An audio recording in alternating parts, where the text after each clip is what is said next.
Hey everybody, what's up? Welcome to the Tuesday night terrific movie coverage. I don't know what we're going to call this. Perfect Tuesdays. Terrific Tuesdays. Yes, and There we two big go. movies coming out this weekend, right, Ben? We're talking Barbie and Oppenheimer. They're Oh, going head to head at the box office. When's the last time that you can think of two movies this big colliding? Because oh, studios usually try to avoid this. yeah. No, this is a very interesting situation.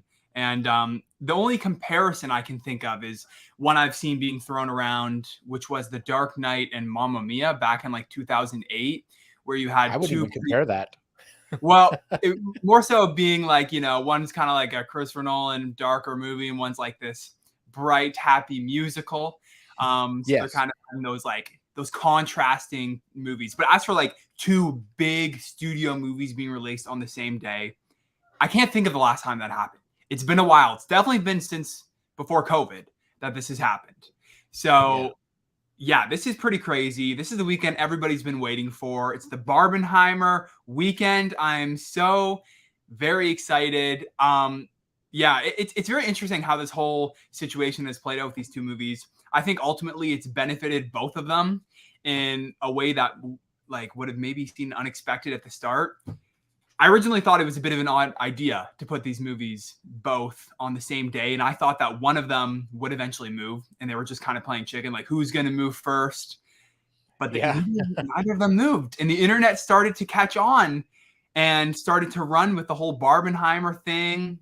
And the fact that they are two kind of opposite movies in many ways, like literally one being pink and colorful and one being about an atomic bomb, dark, gritty, Christopher Nolan, has been a lot of fun, and people have had a lot of fun making different random posters and memes and stuff like that. So I think ultimately it's helped both of these films in Yeah, their our writer Justin ordered a Barbenheimer shirt, so yeah. he's wearing And I've that seen this weekend when he so goes see many it. people. Yeah, it's become an event. Like I've seen people post schedules of like, all right, so we're waking up, we're doing Barbie, then you go get some drinks or whatever, you hang out, or like the opposite way around. You start with like Oppenheimer, a bit of a I've seen what do people say, like cigarettes in the morning, then Oppenheimer, and you go and like get some drinks and you go party and watch Barbie and like you make a full day out of it. And that's what a lot of people are doing. People are making this like a full day event, a big movie going event. And I think that's a lot of fun. I think it's a Yeah, lot. and we're seeing a lot of celebrities. They're even talking about it, how they're going to go see both movies. Tom Cruise, Yeah. he's like, I'm seeing Barbie and Oppenheimer same day. Like it's one's going Yeah. to be in the afternoon, one's going to be in the evening, and same with Greta Gerwig is going to go see it. The director of Barbie is going to go see Oppenheimer this weekend, and I'm sure Christopher Nolan's going to go see Barbie because he loves movies. Yeah. He's come out Exactly. and said that. Yeah. Mhm. It's really been like on every red carpet we've seen interviewers asking all the stars what they think about the other movie. And that's been so fun. Yeah, like Margot Robbie and Ryan Gosling talking about Oppenheimer and the Oppenheimer crew talking about Barbie. Like everybody's supporting each other, and it's just this very exciting, fun weekend that everybody's excited for. And I think it's great. I think it's awesome. Okay. And Barbie is tracking huge right now. I mean, pre-sales are well over 100 million. Yes. So And this is your realm, Ben. You're the box office Ben, our box office with Ben. That's where you live. You track this stuff a lot more than I do. I'm just a Sunday night thing. I'm like, oh, that's the top of the box office this right. weekend. Woo! Yeah. So what are your thoughts? We're just going to talk Barbie right now. What are your thoughts on Barbie opening weekend? Okay, so Barbie's projections are it's looking like it's going to hit $100 million. Like most projections have it from 90 to upwards of 150. Like the range has continuously been going up and up throughout the weeks, throughout the months. It started off a little softer, but the projections have getting bigger and bigger as it seemed like all of the marketing material for this movie has hit really well. It's hit at the right time. I think that Barbie is like a masterclass in how to market your movie super well. They've done Which is weird because this is Warner Brothers who's been trying this game with other titles and it hasn't been as successful. I yeah. mean, the Blue Beetle's coming out and we've barely seen anything in regards to that. Yeah, I would But agree. Barbie is everywhere. It's in our faces nonstop. It's true. And that is very interesting because I mean, I remember last year, like Warner Brothers wasn't marketing any of their stuff because they had like no money to do it. And then this year, like all their big projects, like I definitely didn't see a lot of marketing even for The Flash, like Shazam, all these other big movies. It seems like they just kind of put all of the marketing money towards Barbie and really replacing their bets on this movie. And it looks like it's paying off. All of the different outfits that they've been debuting on the carpets, all the different collabs with different brands, all the different like houses that are appearing out of nowhere, that are all the different events that they're holding in different cities. They're doing so much and they're really like tapping into the zeitgeist, and it's really working. And I think that's the reason why you see this $100 million plus opening. I mean, HGTV has their Barbie Dreamhouse series coming out. I think it might have already started where they're doing it, but it's not the pink house that we saw in LA, the one that had Ken in the pool. Yeah. And that was so funny. Like that was being reported. People like a random Barbie house has appeared out of nowhere, and just that gained some natural publicity and marketing because it was like so random. All of a sudden, there's this house. Like so many smart marketing moves have been done for the Barbie campaign. It's been incredible to see. Now, if you're tuning in, unfortunately, Ben and I did not get invited to the screening. We tried. We did not hear back, unfortunately, in time. It was held yesterday in Toronto, where we would have gone to see it. But word coming out of the screenings, everybody seeing Barbie is saying this is the movie of the summer. Yeah. The review embargo just lifted a couple of hours ago. And I know as of right now, it's holding around a 90% on Rotten Tomatoes, hovering right around 90%, with quite a few reviews already, and has a very solid Metacritic score as well. And I've seen a lot of critics who are just absolutely loving this movie. Obviously, it's going to work better for some people more than others, depending on who you are, because I don't think this is going to be a movie necessarily for everyone, but it seems like it's a very fun summer blockbuster that also is more than just a surface level Barbie movie. It has more to it. It explores interesting themes and ideas, and it dives into like our purpose and existence and all that kind of stuff. It goes deep from what I've heard. And that's exactly what I was hoping for in a Barbie movie, weirdly enough. And when I heard it was going to be directed by Greta Gerwig and written by her and Noah Baumbach, I kind of expected that. So I'm very happy to hear that that is the case and that it lives up to that. Yeah, I know I'm looking forward to it. And I've got all girls here. They grew up playing with Barbies, my kids. When I was younger, my sister was into Barbie. So I've been surrounded by Barbie my entire life. And this movie actually excites me a little bit because it just looks so far out there, but yet still so grounded. So I can't wait to see exactly, just based on the trailers. I think this is going to be a really fun movie. Yeah. And I have, I have 3 sisters as well, younger sisters that I grew up with. And we watched those old, like straight to DVD Barbie movies, like all the time. I just got roped into watching them because I just have a bunch of sisters. I had no choice. So I weirdly kind of grew up with Barbie too, being surrounded in the house of younger sisters. So I'm excited for it as well. But I also think it's interesting that you and me are excited for this movie to the extent that we are. And I think that says a lot with how smartly, again, they marketed this film, where the first trailer came out and it was playing off of 2001: A Space Odyssey. That is so not what you would expect from a Barbie movie. It's the polar opposite. It's saying that this movie is not just for the younger girls who like Barbie dolls. This is a movie that's not going to be what you're expecting it to be. It's a movie that can be for the people who like 2001: A Space Odyssey. Like, what audience? You wouldn't think that audience would overlap with people who play with Barbies.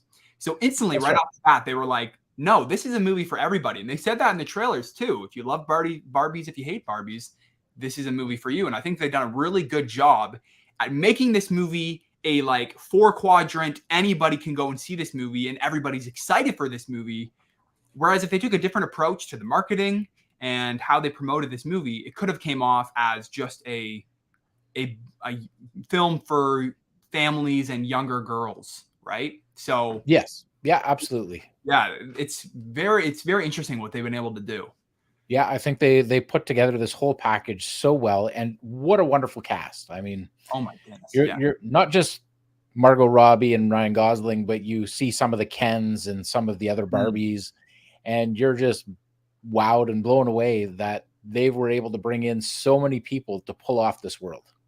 Yeah. I mean, Margot Robbie and Ryan Gosling are like two of my favorite actors working today. I love both of them so much. So I'm already won over just from them being the leads. But yeah, you got like Will Ferrell in there. You got Michael Cera. You got Simu Liu.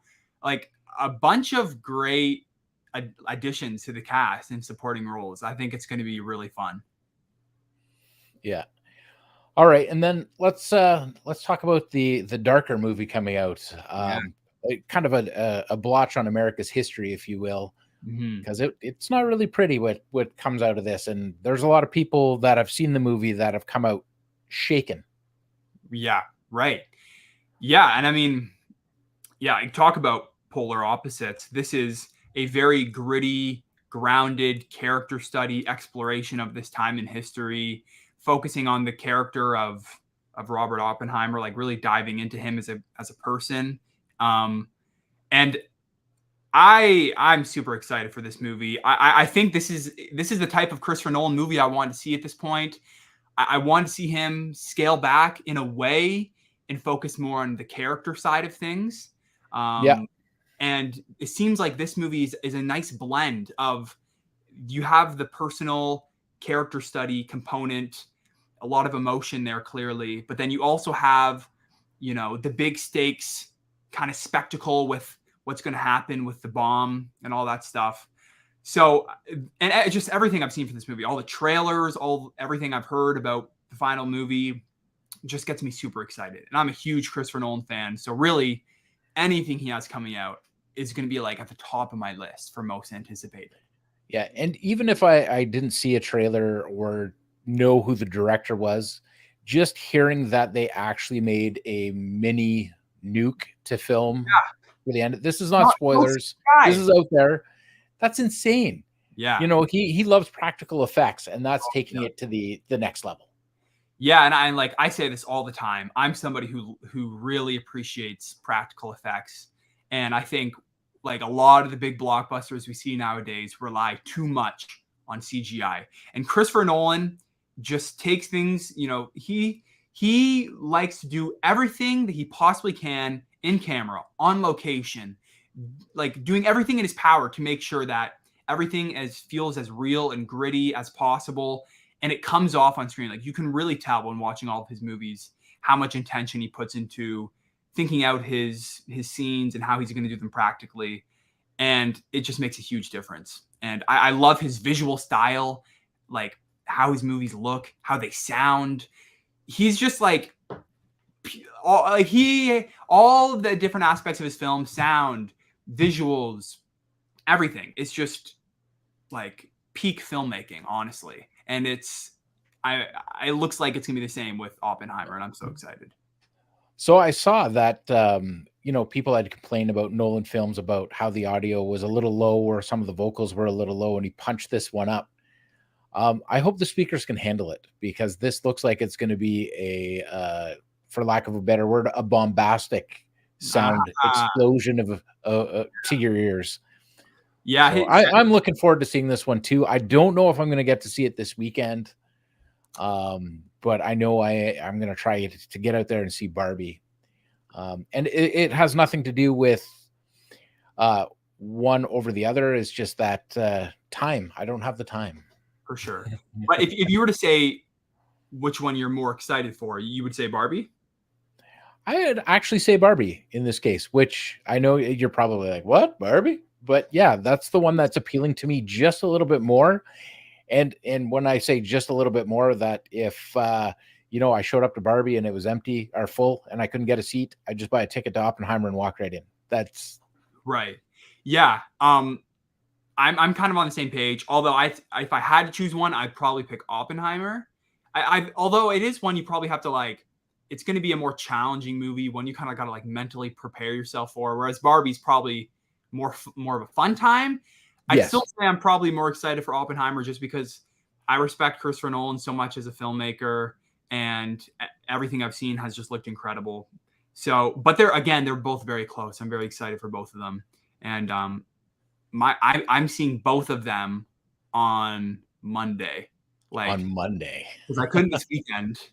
But Monday is the day where me and some of my friends are doing the Barbenheimer day, where we are seeing both of them in one day, and I'm excited. That's gonna be a fun time. All right, so let's talk box office for Oppenheimer. Yeah. Now, this is the type of movie I don't expect to make a big impact opening weekend, but it's going to have legs. It's going to just keep carrying weekend after weekend after weekend. I'm not expecting major drops. Yeah, no, I would probably agree with you. It's projecting to make around $50 million opening weekend, which would actually be like good, like very good for this movie when you consider its budget. It's only around $100 million, the budget, which is like very good for this type of movie, for a movie of this size. So 50, and that would also be like on par, if not a bit better than a lot of the non-Batman Christopher Nolan movies. Because like the Batman movies obviously made like $150 million, some of them, like they made big money, but all of his non-Batman movies are in this like mid like $50 million range, if not a bit lower or a bit higher. So that would be a really good opening, very solid opening for this movie, especially again considering that it has a $100 million budget. And I agree. I think, especially since this is a movie that I think a lot of people are going to be like, okay, you got to go see this in theaters. You know, everybody's talking about the giant 70 millimeter IMAX film reels that are being sent to theaters. Like, I think people are going to want to see this movie in theaters, and it will hold very well. I agree. All right. One thing that we should have started with before we kicked off this video is that without the writers and without the actors, and we're not talking the big name actors, we're talking the background ones, we wouldn't have movies like this. We wouldn't have this channel to talk about movies. We just want to say that we're with you guys. We support you. Thank you for everything you do for movies to make entertainment for people like us. Mm-hmm. Yeah, I agree. And I hope that a fair deal can be sorted out as soon as possible so that actors and writers can be compensated fairly for their work. For sure. All right. Let's put this down. Okay. So we're talking estimated 150 for Barbie. Mm-hmm. 50 plus for Oppenheimer. Well, 150 I think is the high end for Barbie. If I were to say a prediction, like I would predict it comes like around 110, 115. That's what I would predict. I don't think I think 150 is like pretty high projections. I think it'll be more close to 100, but that would again be still like really great, incredible for this movie. And Oppenheimer, I do think will come probably around 50, if not a bit higher. I could see it hitting like 55, 60 as well. I think it's going to be a big weekend. Yeah, I'm going to agree with you there. Mm-hmm. So now I'm thinking, let's talk about the movie that you got to see today. Okay. Based on a ride at Disney. Now, the review embargo isn't lifted, so we can't go into full review mode here. But let's get your social media reaction. So your short little. Yeah. Okay. So Haunted Mansion. This is the newest Disney film, the newest movie based on a Disney attraction, which is something they've been doing recently, more so recently. They obviously did it with Pirates of the Caribbean back in the early 2000s. But then just a couple of years ago, we got Jungle Cruise. They did that Tomorrowland movie like 10 years ago. I know that they have a bunch of others in the works, including like a Big Thunder Mountain movie, a Space Mountain movie, a number of others. So they're really leaning into turning their existing non-IP attractions into movie franchises themselves, which I think is a pretty interesting way of doing it. As for this movie, I was very excited for this one. I like the trailers really won me over, and it was exactly what I was expecting it would be from the trailers. Not a lot more. It's a fun time. It is a great family horror film in that it's not like a super scary movie. You can take your whole family to see it, but it's got some fun scares. It's got an amazing cast. I think the cast is the biggest highlight of this movie. And there's a lot of fun that they're able to do with the whole Haunted Mansion ride. I think they incorporate it into the movie in a very fun way that honors the ride, and it really is a Haunted Mansion ride movie. And I think that Justin Simien, I believe that's his name, who directed the film, did a good job. I thought he actually did a great job in directing this movie. And I think that's all I can say because that's my social media embargo. So I don't put much on that. You can't go too far. We don't need our channel taken off. Yeah, full review coming next Tuesday, I believe. So next week I'll have my full review. But as for now, it's kind of what you're expecting. It's fun. I think you'll enjoy yourself. If you've enjoyed the trailers, I think you'll have a good time. So this isn't the Eddie Murphy Haunted Mansion in any way, shape, or form. No, I actually I've never seen that movie. But what? Yeah, it was not one like I grew up with or anything. But I mean, I've heard that movie isn't great, right? It's a movie. It's a movie. Okay. I haven't seen it, but I would imagine this one's probably better. It's a very slick production. It's a good. Yeah. My philosophy has always been there are no bad movies. There's just some better than others. There you go. Okay. If somebody takes the time to make a movie, I'll probably watch it. Yeah. It doesn't have to be big box office. I enjoy some of the lesser stuff. Like, I mean,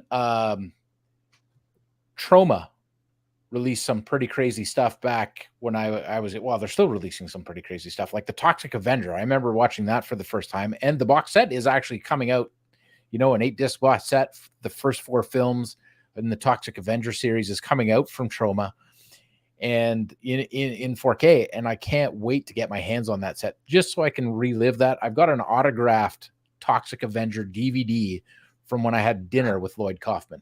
No way. That's pretty cool. Yeah, I don't know where it is, but it's somewhere in my house right now. I just have to go through some storage boxes, but I do have an autographed one from Lloyd. And then, you know, I bumped into him last year at Fan Expo again, and he remembered me, and I'm not sure how. That's awesome. That's so cool. Yeah, no, exactly. Like, and I think a lot, like you said, you watched those like a long time ago when you were younger, right? Yeah, like movies hit us at different times and can really impact us and stick with us for all sorts of different reasons. And different movies are going to work with different people for different reasons. And yeah, just because, I don't know, I think that's pretty cool. Yeah. I am going to talk about a movie that I was supposed to get a review up, but my microphone died. I just picked this one up. This is the first time it's being used, but let's talk about this movie right here for a second. Okay. Now, I don't know if you've picked this up on 4K yet. I haven't yet. I'm going to. I'm just waiting for the price to go down a little bit. It's that initial when they first come out, and they're like $35. I'm like, okay, I'll wait till they go down a bit. It's got some really good bass. Okay. So I was really happy with those levels. I think it could have been punched up a little bit more, but Bowser's entrance into the Ice Kingdom with the the penguins. Yeah. It had some good rumble. Really enjoyed that. It's actually a very good disc. If you're a fan, or even if you were sitting on the fence about seeing this in the theaters, I'm going to recommend picking that one up. Okay. Now, Ben, I'm going to put you on the spot here. I want you to recommend a movie that you might have seen in the last couple of months that maybe is a little more low profile that some people haven't seen. A movie that I've seen in the past couple of months people may not have seen. That's a good question. Maybe. Okay. This is actually, I have one. It's a movie that came out a couple months ago, or maybe a month or two ago, called Blackberry. Okay. Yeah. Blackberry's great. It is so good. And it's a Canadian movie. I think it was filmed in like Hamilton, which is pretty cool. Mm-hmm. So, and and it's obviously a Canadian story. BlackBerry was founded in Canada, but the movie's awesome. It's kind of like social network-esque mixed with like I don't even know how to describe it. Big Short? No. Like it's kind of like a couple like of those types of business movies, but it's very funny, it's very lively and energetic. It's filmed in kind of like a documentary-esque way that really works. Glenn Howard, I believe, who plays one of the leads, is incredible, and I hope he gets a Best Supporting Actor nomination for this. He should. I've seen some people kind of starting that, trying to get that to catch on. I hope it does. So Glenn Howerton, that's his Glenn name. Howerton. Okay, so yes. I was close. He's incredible. So Axel, if you're watching, he's sorry about mispronouncing your last name too. Yes, I'm sorry. But the whole cast is great. I think it's super well written and smart in how they like constructed the movie, how they structured it into different time periods. Anyways, it's one that not a lot of people are talking about, but it's one of my favorites of the year. So I would definitely recommend you see Blackberry. It's available now on like iTunes. You can rent it for just like $5 or whatever. So support it. I had no expectations going into it. I didn't really think much of it. And then I kind of watched it on a whim and was very surprised. Now, speaking of like movies based on companies or foundations of, that's the rise and fall of BlackBerry, I believe that movie's about. What about Flaming Hot? Did you get a chance to check that one out? No, I haven't seen Flaming Hot, but is it either? It's on my to watch list. If it is another, I want to watch it. I've actually heard really good things about it. But if it's another one in that kind of realm of like business oriented movie about a product, like those movies that are actually pretty business oriented and all about like the rise and fall of these different corporations are like one of my favorite type of movies. I don't know why. Maybe it's like my business side of my brain that things I'm interested in, but like I find it so interesting. Like the real life drama. Like I gotta watch Succession because I've heard that's what that show is all about. But I love those types of movies. So like The Social Network is one of my favorite movies like of all time. So I gotta watch it. I gotta watch Flamin' Hot, especially because I know it obviously dives into like the creation of it. So it's much more kind of business oriented. Yeah. It's about a janitor who basically created the Flaming Hot Cheetos. I know the story, but I haven't seen the movie, and it's on my to watch list. It's just been trying to find time right now has been a real struggle for me. This isn't my full-time gig. I'm not a full-time YouTuber. I got a full-time job. I've got a family, and I spend a lot of time there. And this is just the hobby side of things. So it's, when I get to it, I will watch it. 100%. Yeah. It's also difficult. I think there's so many movies coming out now, and that's a big reason why there's been some flops at the box office and whatnot, because the COVID backlog has really caught up, and now there's huge movies being released every weekend. It can be hard to keep up because every week there's a couple of huge releases that are coming out. So yeah, definitely a couple have slipped through for me. Flamin' Hot is one of those, but I hope to catch up with that one as well. Hopefully it doesn't go off Disney Plus, because that's another issue that's happening. Yes, I don't understand how that is legal. I guess you've released the product, it's out there, people have consumed it, and now you're like, now it's a tax write-off. Yeah, how does that work? That doesn't make sense to me. It shouldn't be allowed. Like I understand it from a business perspective. Like from a business perspective, it makes sense why you would do it. I just don't think it's right from a moral perspective. I don't think it makes it's not great. Like there was a movie that came out a couple months ago called The Crater or something. It was Crater, on Disney Plus. That was like on my watch list. I was going to get around to watching that, and I was actually definitely intending on watching it. It was like Goonies in space. Yeah. And it was actually surprisingly good, but I'm not going to recommend it for people. Now it's gone. You watched it. Yeah, exactly. That's crazy. Like it came out, and then literally a month later, right around a month later, it was removed. Yep. It's a crazy time we're in with streaming.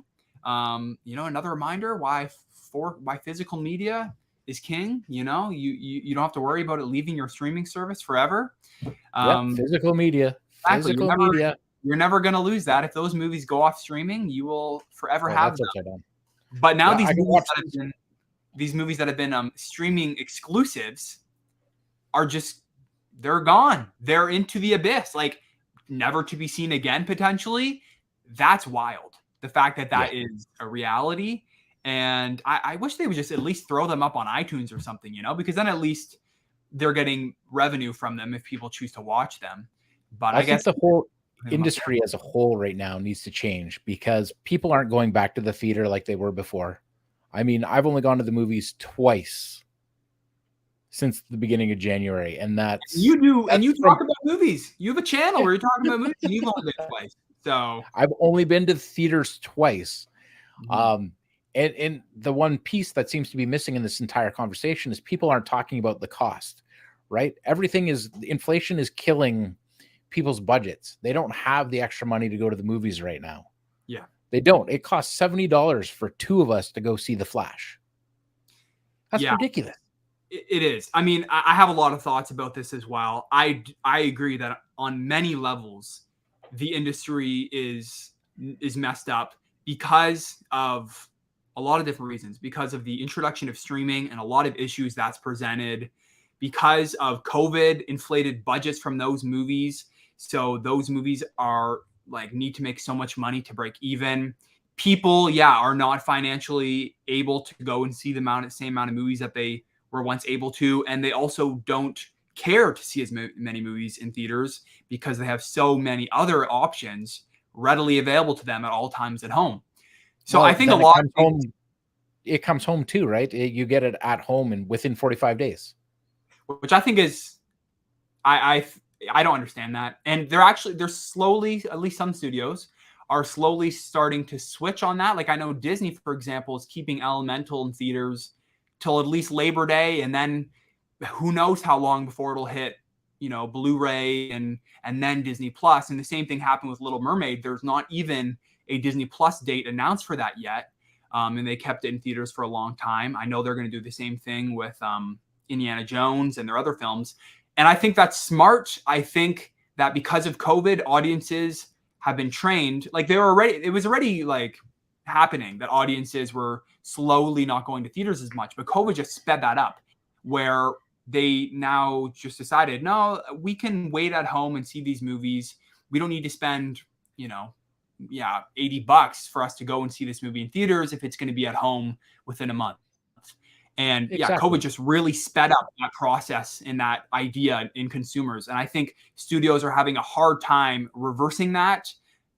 But I think it's important for these movies to succeed. Ultimately, you need that theatrical revenue. So I think it's smart to start pushing these windows again, to try to make as much money as you can in theaters, and training your audiences that you need to see this in theaters, or else it's going to be potentially half a year before you're able to see it for free. That old model worked, and it's been messed up. The old model of theaters. Have to go even further back and look at what they did in the 90s. It would be a year before they released something for home release and you could rent it in the stores. A year. Yeah. Make people wait for the stuff. Yeah, exactly. I honestly really don't understand streaming at this point in the game. I think streaming is super new, really, when you think about it. And I think so many companies really wanted to break into the streaming game that they sacrificed their model that worked. Disney and all these other studios sacrificed this super successful, proven model of theatrical with a long window, PVOD, rental, Blu-ray, streaming, and that being a long process. They completely got rid of all of these middlemen, which all made them money. Each one of these steps made them big money. They decided to get rid of them just to potentially gain more subscribers. They wanted to gain subscribers so bad that they sacrificed all of those stages and all of those potential streams of revenue. And I think you're seeing some YouTubers I know. Yeah. And it's backfiring on them. It's backfiring on Disney. It's backfiring on all these other companies. Whereas now they're realizing spending $200 million on all these streaming movies and putting these movies right to streaming with a limited theatrical window is not financially viable. You can't afford to make these $200 million movies. Some of these movies are like $300+ million if you don't have all of those different streams of revenue. You can't do it. Yeah. No, I agree. So we just actually got our first comment, and I'm going to throw it up because it's actually a former writer from I Crave DVD days. So that this website started, or this I Crave World started as a DVD website back in 2001. So I've been reviewing physical media since then. Like before then, actually, I started the site in 2001. I was writing for somebody else, and then I'm like, I'm just going to do this on my own. And I kicked off iCraveDVD.com, which then changed into iCrave.net, which now this channel is iCrave Movies because it just makes more sense. Maybe the website will change to that. I haven't decided yet, but I just want to throw this shout out from Lou. Lou, if you're still watching, it's great to hear from you live on the video. Thanks for the comment. We really appreciate it. Yeah. Thanks, Lou. So, all right. What other topics we can talk about? Yeah, what other topics can we cover? Throw something in the comments. What do you want us to talk about? There's 6 people watching right now. Woo, 6. We got 6 of you. What has been going on? We could do micro reviews of anything that's that we've seen that's come up until today. Somebody want us to talk about something that maybe we haven't seen it. We can make up a review on the spot. I haven't seen a single episode of Succession, for example. But after watching Jen McDee's rant on one of the characters, now I really want to watch it. And if you haven't seen her channel, you should go check it out. Really good content on there. Yeah, no, I agree. Yeah, no, Succession is one of those shows I definitely got to get around to watching. There's a couple of shows I need to catch up on. Again, it's a time thing, you know, like especially TV shows are a pretty big time commitment. And I often will choose to watch a new release movie, catch up on a new movie, than dive into a show. Yeah. I'm more of a movie guy. I'm not. I don't watch a whole lot of TV. Yeah, me too. I'm not a lot of TV. The one show I'm watching right now is I'm keeping up with Secret Invasion. I am behind. It's okay. Unfortunately, it's lost the attention of my my watch partner, which is my kid. She right into the Marvel stuff, but that show is just not pulling her in. It's because it's very different than anything they've done historically. And I really am kind of enjoying the spy vibe, but I'm only on the 2nd episode, so don't spoil anything.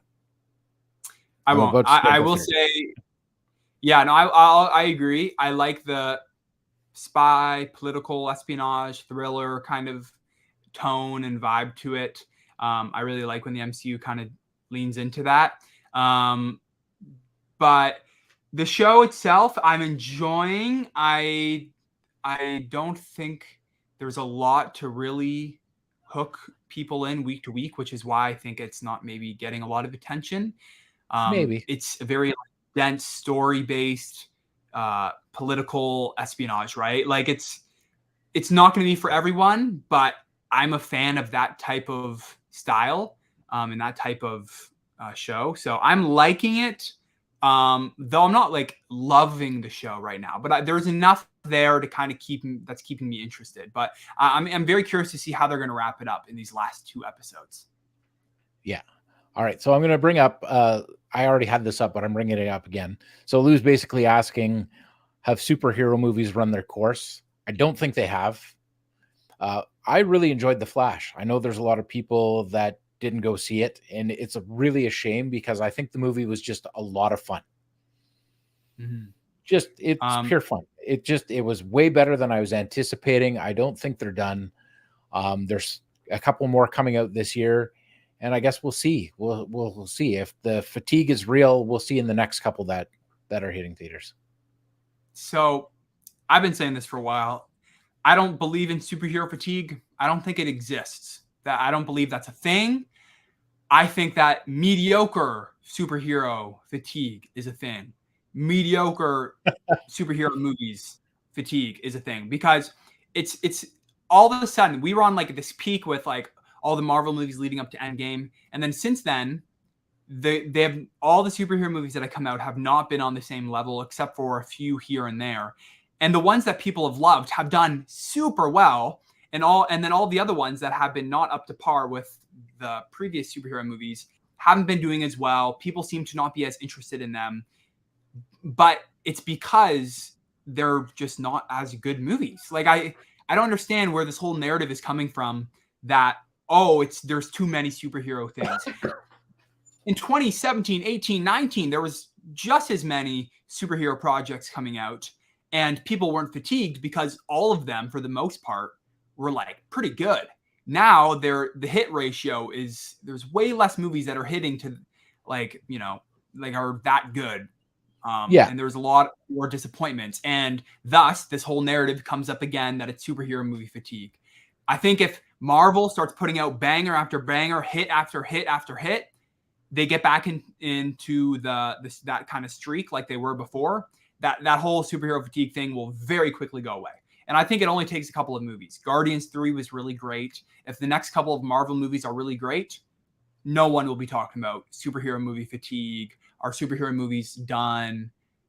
Nobody will be talking about that anymore. I think Blue Beetle will be the next one to really kind of let us know where things are. I mean, it's not being marketed very well. I'm not going to say it's going to have a huge box office, but there's a lot of potential there. Just the trailers, this movie looks like it's going to be a hoot. It's really good. And I've always liked the character in the animated stuff that I've watched. I'm of a different opinion in that I think Blue Beetle is going to bomb. I'm going to be honest with you. I think it's going to bomb hard. But you know what? DC movies are in a bit of a different place.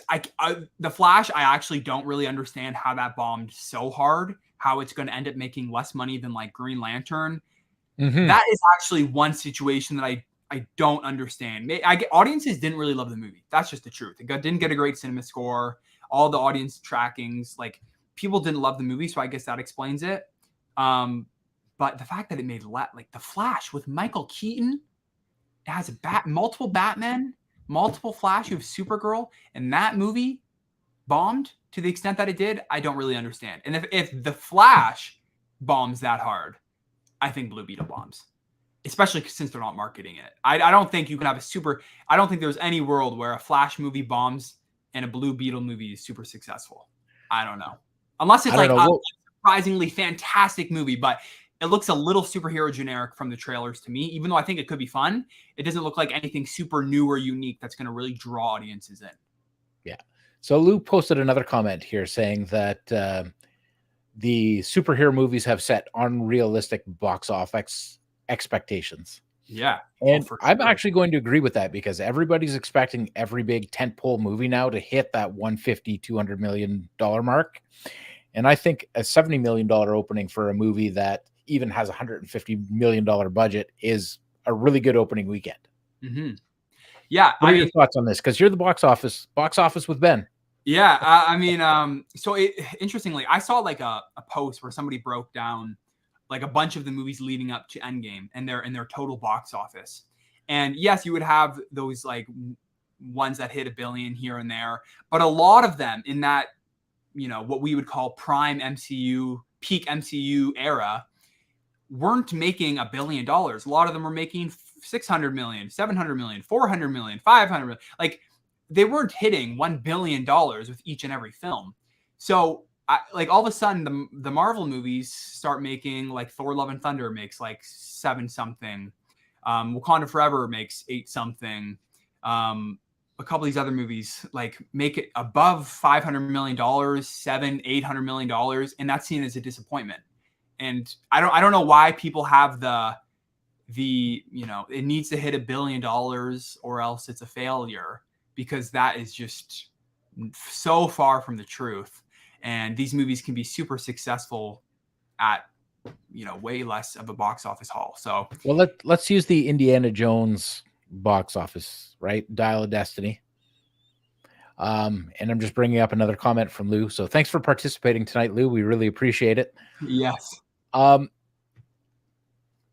People were so disappointed with that opening weekend box office. I mean, it didn't hit where people were maybe anticipating, but it was the biggest opening of a indie movie, I believe.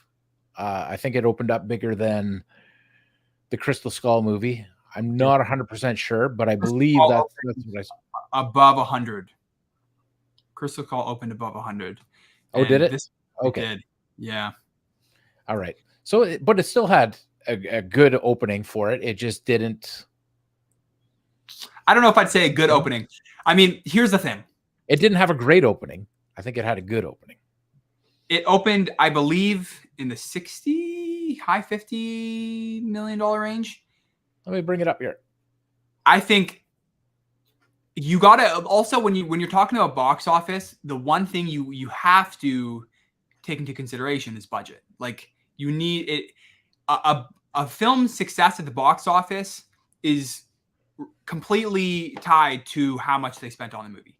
So Indiana Jones 5 has a ridiculous budget. It's like above $300 million. I think it's like COVID movie. It definitely did have some COVID problems. That is a factor for sure. I think it was probably too high in the first place. So because it has that high of a budget, Indiana Jones 5 needs to make over $1 billion or around $1 billion probably to break even.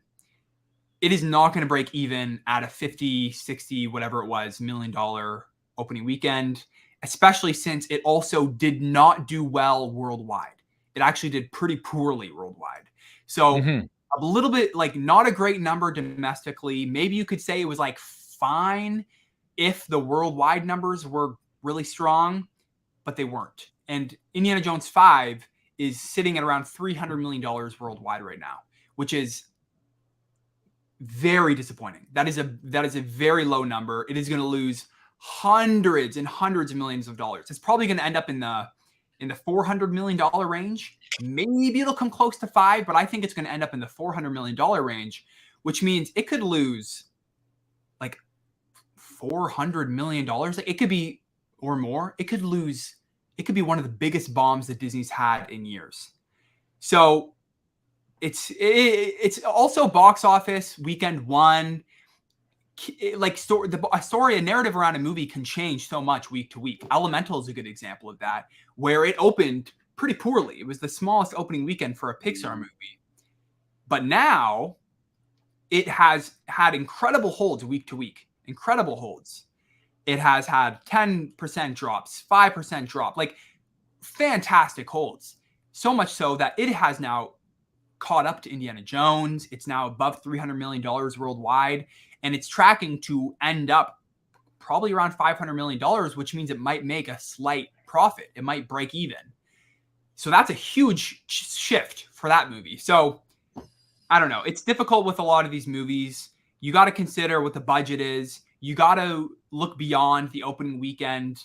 You got to get the full picture, and you got to consider all these different factors when considering whether or not one of these big movies is a success, because there are so many different factors playing into things. But yeah, in Indiana Jones, it is unfortunate that it is doing so poorly. Yeah.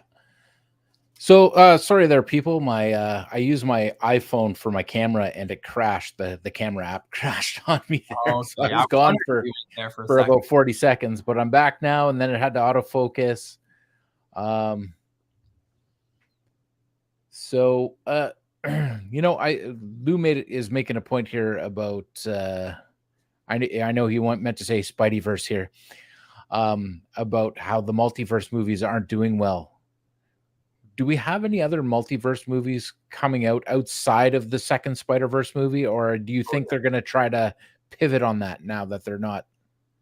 Well, Deadpool 3 is going to be full on multiverse. Oh, that's right. I totally forgot about that. So that's one. Yeah. I would suspect you'll see, well, obviously Loki, that's not a movie, but you got Loki season 2, which is going to be multiverse. Kang Dynasty and Secret Wars, even though those are now like 2026, 2027, they're pretty long ways away. Those are both multiverse. Like, that's true. Yeah. And I would assume that as we get closer to Kang Dynasty and Secret Wars, you're going to see multiverse elements in a lot of these movies. Maybe you'll see some sort of multiverse element in the new Captain America movie. Maybe there'll be some sort of multiverse angle in the upcoming Thunderbolts movie. I don't know, but they got to lead up to Secret Wars in a way that, like, it's the multiverse saga. So yes, you're right. Yeah, I totally I gapped on that. I guess less Marvel, but the rest of the superhero movies or other movies that are coming out. Do you think they're going to pivot and try to move away from that now that the Flash has you know had its time? It didn't do quite successful. Do you think DC is going to move on? They had talked about it at one point about having them in Earth 1 or 2 or you know, and just kind of separating them that way. Do you think they're going to change their wording and just be like, okay, the Batman from Matt Reeves is just its own thing. It has nothing to do with multiverses. Well, I don't think they were ever gonna do like I think they were starting this new DCU, right? And Yes. the plan that they said was that would be its own thing. The DCU is its own universe, and they would definitely not start that universe with exploring multiverse. Like they're going to start that universe off introducing these characters, building a team, setting the foundation, just like they did in Marvel. They're not going to jump into a high concept thing like the multiverse in the DCU. They're going to start it all. I don't think it was ever the plan for them to do that. And then Matt Reeves' universe, the Joker universe, those were never supposed to be multiverse. No, but that's how they were separating them in dialogue, right? That's what had come out. Yeah, they're calling them DC Elseworlds, right? I think yes, they're calling them. They'll definitely still do that because that's not multiverse. Multiverse is like, I guess, like within a movie having those different worlds collide. I think they're just going to keep those worlds separate, and in that way, there is no multiverse, I guess, because they're just completely separate universes. I think that's what they're going to do. And again, like multiverse is interesting. I don't know if it's necessarily the audiences are burnt out from multiverse already. I think multiverse stories can be super successful if they're done right. And Spider-Verse is a great example of that. It's super successful. People are loving it. It's a multiverse movie. It's not that people don't like multiverses, just like it's not that people are burned out on superhero movies. It's that the stories we're seeing, the multiverse movies that we're seeing come out haven't been fantastic. Ant-Man the Wasp: Quantumania fans were disappointed by. Multiverse of Madness fans were disappointed by. If Deadpool 3 is amazing and it's a multiverse movie, people might be back on board. I think Deadpool 3 will work. I think so too. I mean, the other two Deadpools have worked. It's one of those rare instances where the second one was better than the first one. Deadpool? I think so. Interesting. I don't agree with that necessarily. I love the first one so much. I think the second one lost a little bit of the freshness of the first one. I don't love it. Juggernaut was in it and he was done properly, and that was all it took. That's fair. They're both great movies for sure. Yeah. All right. So this is the question. Top movies so far. Do you want to go first? Yeah, I will go first. I'm not going to put them in order because it's hard, and I didn't get out to the theaters to see a lot of these, so I've been waiting to see them at home on physical media when they came out. But Guardians of the Galaxy 3, Volume 3, definitely up there. James Gunn just has a way with ensemble casts that just work very, very well. So that's why I'm really looking forward to Superman Legacy. Oh yeah, me too. So excited. I really enjoyed the Super Mario Bros. Movie. It was good. It was a lot of fun. I'm trying to think of what else. A lot of people are probably going to be shocked at this, but Indiana Jones, I thought it was great. I mean, it's the Indiana Jones 5, Dial of Destiny. It's a movie about stop living in the past and moving forward with your life. And I thought the movie delivered on that. Now, could it have been better? Absolutely. But could it have been worse? Absolutely. I think it was a lot of fun. It's definitely one of my top right now this year. And I actually am going to slide the Flash in there right now. I enjoyed the Flash that much because I can't think of anything else right now that I've seen. Okay. I'm gapping. Am I able to share my screen? Yeah, I think you can. Let me Okay, hold on. I'm just sharing my screen. Okay, is my screen shared? I'm gonna try and throw it up on the screen. No, it's not shared. Oh wait, yeah, hang on. I'm gonna add it. One sec. Here it is. Oh, look at this guy. This is my list, okay? So 1 and 2 could be switched around, but Guardians and Across the Spider-Verse are my favorite movies of the year. Both of those are incredible for different reasons. Across the Spider-Verse is just one of the most impressive films I've seen when we're talking animation. I think it's but also it has such great emotional moments and great character moments. I think the whole story is just incredible and well put together. It's incredible. Guardians of the Galaxy is a perfect wrap up to the trilogy that kind of encapsulated everything I loved about the franchise. I responded emotionally more to Guardians of the Galaxy Volume 3, and it impacted me more, which is why it's number 1 right now. But those two are pretty interchangeable. Blackberry, like I said, one of my favorites of the year, one of the most underrated of the year. Go and watch Blackberry, please. Mission Impossible Dead Reckoning Part 1. A great Mission Impossible film. Not one of my favorites necessarily, but another very solid entry into the series. Sets up the finale very well. It's got all the stunts that you want. Elemental, a fun Pixar film. Fantastic animation. It has the heart. It has the charm. So those are my top 5. Some of them it's not a locked list. It's just kind of a general idea, but you can see some of my other ones, some of my other tops of the year as well. So I've seen 3 of your top 15. 3 of my top 15. Okay. Which Super Mario.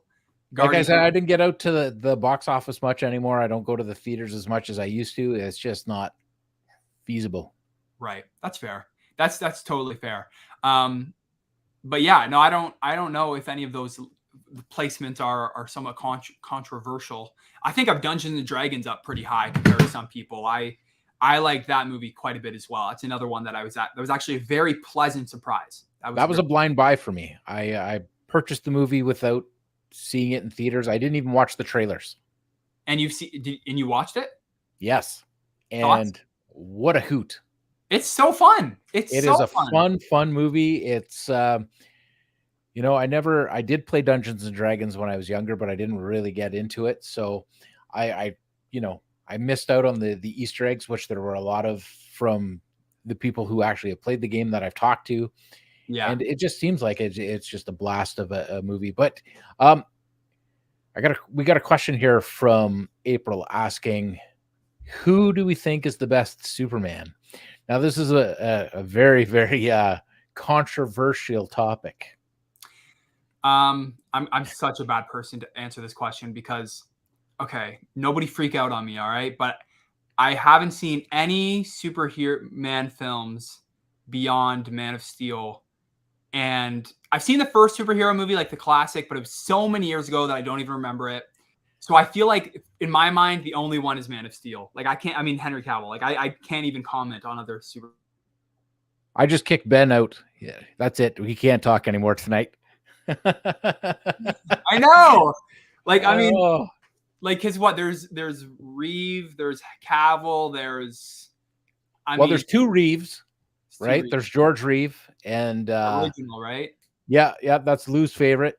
So Lou's favorite is George Reeve. Christopher Reeve. Then oh my goodness, why can't I remember his name right now? From Superman Returns. Yeah, I'm not sure. Hold on, let me look it up for you. I'm usually really good at remembering actors' names. Brandon Routh. There it is. Brandon Routh, yep. Yeah. So Cavill. So I really liked Henry Cavill as Superman. I really did. I think he was a terrible Clark Kent. Oh, interesting. Okay, that's fair. Christopher Reeve was the best at the transition from Clark Kent to Superman. Because if you watch him in the first movie, he's all, I'm going to back up a little bit here. He's all curled in, a little hunched over. He doesn't really look up. He's kind of tucked away, and then he just unfolds. and he becomes Superman. Like he just goes from this bumbling, goofy guy to this, well, the superhero, right? And so it's a toss up between, because I don't think he was as good as a Superman as Cavill. And it's just barely, like the differences are so subtle in how I would rank them. But I just think overall, I'm going to have to put Christopher Reeve as my number one. But April really thinks that we should, say Nick Cage was the best Superman. That never was. So Although he did get a cameo in The Flash. He did get a cameo in The Flash that very small percentage of the audience probably understood. Yeah. But you know what? I kind of like that part, because if you knew that they were working on that movie, I think that was, I don't remember, was that going to be the Pringle can Superman, or was that the I think it was the Pringle can Superman, where he was going to find the suit in a Pringles can and then he fight a giant robotic spider. I don't remember all the details. You're right. And they even had him fighting a spider. Yeah. They had him fighting the spider, so they finished off the story. Yeah, that's hilarious. Yeah, obviously my answer is Henry Cavill, because I've never seen any others. But I'm excited for what's the new guy's name? David Cornsweet. David Cornsweet. Yeah, I haven't ever seen him in anything, so I don't know how good he is of an actor, but he has the looks for it. If you still have Netflix, watch the first episode of Hollywood. I've heard he's great in that. Yeah. There is one scene where I'm like, that is Clark Kent. I also think that Hollywood, I believe Damien Chazelle directed some episodes of that show. And I'm a massive Damien Chazelle fan, so I guess I got to get on that. I got to watch some of those. I don't know. Maybe that was not so. I know Lou already asked us what our top movies of the year have been so far, but what's our most anticipated for the rest of the year? Okay, Oppenheimer's up there. Obviously, Barbie, Oppenheimer this weekend. Those are two of my most anticipated, and they're both coming out this weekend. So that's two big ones. Beyond those, Dune Part 2 is one that I am very excited for. So that's one up there as well. What else is coming out this year? Wish, the Disney animation movie. I'm a fan of animation. That looks like a pretty great celebration of all Disney animation. So that's up there. Killers of the Flower Moon, Martin Scorsese. Oh, yes. Newest film with Leo. That's definitely up there. So those are probably my tops, the ones I just mentioned. Yeah, I'm going to agree with you on Dune 2, 100%. Both movies coming out this weekend. Barbenheimer, definitely really want to see those. Now, I'm just looking ahead at what's coming out in the future here, because I can't remember. Oh, yes, I really can't wait to see Teenage Mutant Ninja Turtles Mutant Mayhem. I have been a TMNT fan forever. Yeah. So I've watched every iteration of them. I like the Michael Bay movies. I don't think he directed them, but they were produced by Michael Bay. I liked how they changed up the characters. Yeah, there wasn't as much martial arts fighting in them, but I thought they was a really fun take on it. And this movie, the new one looks incredible, eh? Oh, very much. That animation style. I love it. I love the animation style. I'm not a big Teenage Mutant Ninja Turtles fan because I just didn't grow up with them, but I'm very excited for that movie too, just from the trailers. Yeah, I am going to go and say Blue Beetle. I'm actually excited to see that one. Yeah, I really like Zolo Martin. Oh, I'm going to pronounce his name wrong. The guy from Cobra Kai who's playing the lead. Yeah. I like him a lot. So, yeah. Yeah, we would have invited him to join us so we could talk about it, but they can't. They're on strike. Right. Would have been here otherwise. Yeah. Another one I'm going to throw out there, The Killer, David Fincher's newest film. I'm a big David Fincher fan. This one is kind of going back to his serial killer roots. He does a lot of movies about like serial killers, weirdly. And it has Michael Fassbender in the lead role. So that's one I'm excited excited for?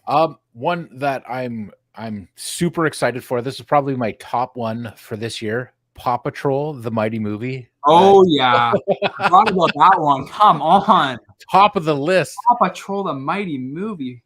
Top of the list. No, actually, the creator. So the creator. Yeah, that's another one for sure. Yeah, the creator, Craven the Hunter. It's coming out the same weekend as Killers of the Flower Moon. Well, that's a big weekend. Did you like the trailer for Craven? I haven't watched it. I was hoping tonight. We were trying to set up a different live setup, and my audio dropped out, so Ben and I weren't able to communicate. But I was really hoping that we would have been able to to do trailers so we could actually watch them on the screen. So I'm going to try to get that for the next live one, because I want to do some live reactions. Yeah, that'd be fun. Yeah, I'd be interested to hear your thoughts on the Craven trailer, and if it's still one of your most anticipated after the trailer. I don't really care. Have you seen his six pack? I'm in. I like I'm blanking on Aaron Taylor Johnson a lot. Yes, yeah. He was great in Bullet Train. He was the best in Bullet Train. And Lemon and Tangerine. They made the movie. Yeah. I don't think it would have been as good without them. No, Brian Tyree Henry, Aaron Taylor Johnson, amazing. Yeah, those guys. Okay, so other ones that are coming out this year: The Hunger Games, the Ballad of Songs and Snakes, or Snakes and Songs, or Birds and whatever that is. That is one that was not super high on my list until the trailer came out, and now it is pretty high. I think the trailer looks actually really strong for that movie, like surprisingly. And I like Rachel Zegler a lot. Yes. So yeah. Wonka, breakout movie. Wonka. I was going to do the trailer tonight too. Unfortunately, I couldn't because of what happened. Right now, Ghostbusters Afterlife 2 is slated for this year, but it just finished filming, so I don't see it coming out. I'm going to have to look at the release list that I get from Sony and see if that's... It's still slated. It's still slated for December, which is... I don't understand how they're going to make that date. Like, I think if they were planning on moving it, don't you think they would have moved it already? Like I don't know, but maybe it'll just be a late move. I agree with you. I don't see how that movie could come out for December, because that means that trailers are going to need to come out in a couple of months. Like they should be coming out soon, like very soon. Not even a couple of months. You get at least a teaser any day now. Yeah, exactly. So unless it's like pretty low post-production, like not a ton of VFX, which I don't think would be the case for Ghostbusters. No, I don't see how that would work. I think it's getting bumped, especially because December's also like has quite a few big movies. I think they're going to move it. I'd be very surprised if that hits. Well, yeah, because it's supposed to come out on the same day as Aquaman and the Lost Kingdom. Yeah, exactly. So, and Wonka comes out around there. Color Purple comes out around there. So Wonka's coming out on the 15th. And then Ghostbusters and Aquaman are coming out on the 20th. Like Warner Brothers, you're releasing 2 movies 5 days apart. Yeah, I know. And I thought they would maybe move one of them, but then nope, they have cemented both of those with their... Yeah, and then The Color Purple's coming out 5 days later. Yeah, I mean, I guess they're both musicals too. They're both musicals. Yeah. Like, I maybe I don't think there'll be necessarily a ton of overlap audiences. Maybe one's more family oriented than the other, but still, like both musicals in December for Christmas season. I don't understand that. They're kind of sabotaging themselves. We got a Jason Momoa fan in the comments. Aquaman. Yeah, are you excited for that movie, the new Aquaman? I am. You know what? I liked the last one. It was wasn't what I was expecting in any way, shape, or form. And it was a lot of fun. It was just, you could just sit back, enjoy the ride, and it was fun. It was good. Yeah, I mean, I'm not as hot on the first one as you are. This movie is interesting because it's like Blue Beetle and this movie are the two DC movies that remain as part of the DCEU before it gets rebooted. So they're in a bit of a weird place right now where it's like in the middle of the end and the new beginning. Yeah, and didn't James Gunn say, and please don't, if I'm wrong and you've seen this tweet, didn't he say Blue Beetle is actually starting the DCU? Like that's supposed to be... He said that it was the first DCU character, but that Superman Legacy was the first DCU movie. Okay, so there's the quote. So, which I don't really understand why they're doing that. I think they're like I would have waited to make that statement until you know if Blue Beetle is a hit with fans and box office wise. If it's a hit, if Blue Beetle bombs hard, are you really going to bring that character into the new DCU? Wouldn't you want to just kind of forget that whole old failed universe behind and start new with something completely fresh? That's what I would do. But if it's a success, then you can come out and say, "Oh, it was a character. It's going to be a character in the DCU." I don't know, but we'll have to wait and see. I mean, it's hard to make predictions on some of this stuff because you never know. Yeah, it's true. You never know. And then probably the one that outside of Dune, this is my second most anticipated movie, and it's a Netflix original from everybody's favorite director, Zack Snyder. Rebel Moon. Rebel Moon. This is his Star Wars. This is Star Wars. And I'm a fan of Zack Snyder. I like that his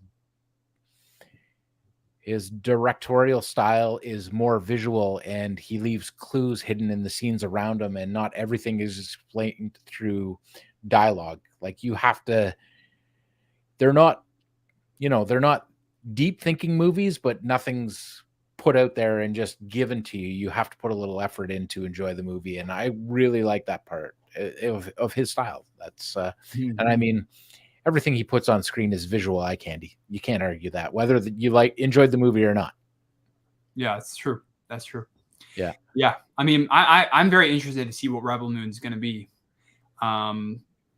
because like a new big sci-fi original film, and they already filmed the first two.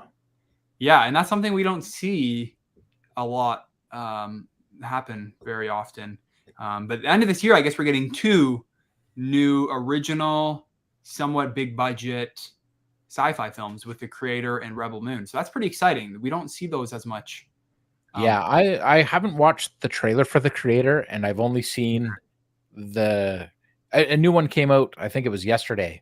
And that's another one I wanted to bring on and do a live watch. Actually, you know what? You shared your screen. Let me see if I can pull it up here. Yeah, The Creator, I saw the first teaser, and I thought it looked great. And it has an under $100 million budget. So for that movie, that's pretty impressive that they were able to accomplish that and how it looks for that budget.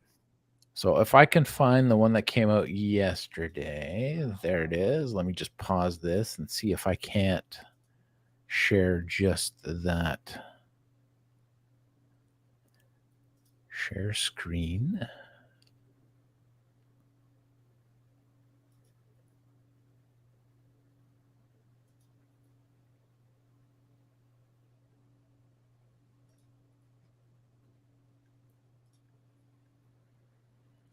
All right. So is it up on the screen? Do you see it there, Ben?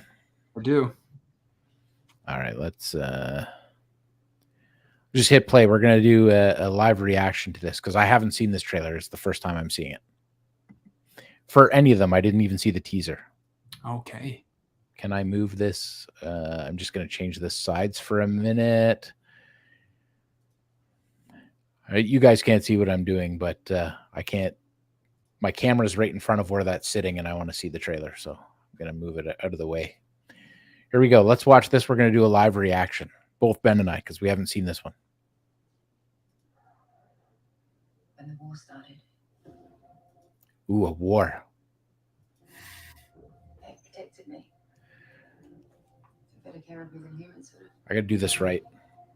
Our people, Maya. This is programming. 10 years ago today, the artificial intelligence created to protect us detonated a nuclear warhead in Los Angeles. So AI again, very interesting. That's a hot topic right now. I know. Mission Impossible. And it's interesting that it's happening like right now. Like Mission Impossible in this movie coming out right now, right as it's kind of exploding and becoming a very relevant topic is very interesting. Yeah. So they can't hear it. No, it's pretty quiet. I can barely hear it as well, to be honest. I wonder if I can turn it. Let me try turning it up and see if the microphone will pick it up. We'll try that. This is a fight for our very existence. Sergeant Taylor. Some great visuals. But the AI are developing a super weapon. Retrieve it. Or they win.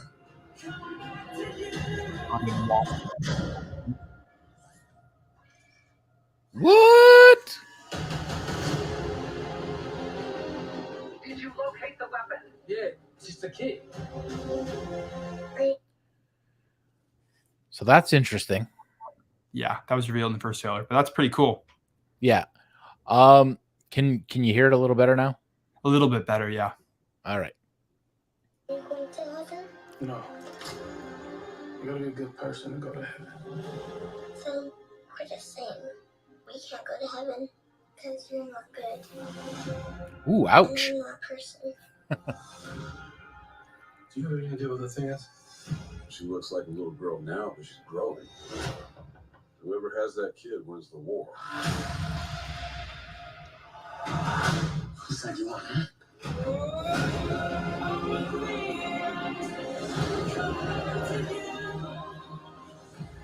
What do you want, sweetie? For robots to be free. Oh, we don't have that in the fridge. How about ice cream?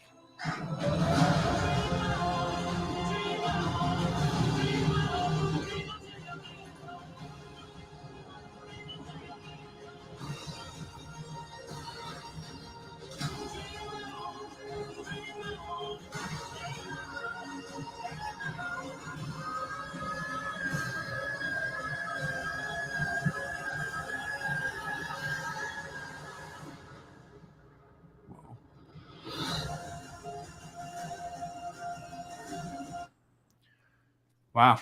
All right. I think that looks so good. Looks awesome. I love it. I love it. I love seeing an original sci-fi concept, an original sci-fi movie coming out, being made by a major studio. That's just, it's rare now. And that's sad that that's rare, but that's rare. And I think it looks great. All right. I'm calling it now. Somebody out there, and it's already happened because Lou did this. This is actually Skynet. It's a Terminator sequel. We just had no idea. Skynet. Hey, it's all coming together. But yeah, this movie is you know, it was just reported today that Hans Zimmer is going to be doing the score. Like, oh, that's sweet. Yeah. Greg Fraser is shooting it. He's a cinematographer, the guy behind Dune and the Batman. So that's amazing too. And you can tell by from the trailer, it looks incredible. Yeah. Well, you get Zimmer, Dune. Yeah, true. Yeah. So you got like the Dune team working on this one when it comes to the cinematographer and this. So you know it's going to sound and look amazing. So now let's just hope that it's well written and it looks like it's directed well. You got some great performances, some great actors in there. So it's got all the pieces to be a really great new sci-fi film. Yep. I think so. Well, I think we've run our course for the night. I mean, we went a little longer than we were planning. We were planning a 1-hour show. I want to thank everybody who joined us tonight. And if you crave movies like I crave movies, make sure you come back because we're going to make this a regular series. Probably going to do it on Monday nights. So thanks for joining me tonight, Ben. Yeah, no, thanks for having me.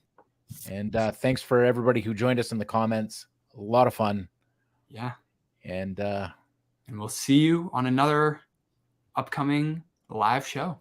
That's right. All right. Ciao.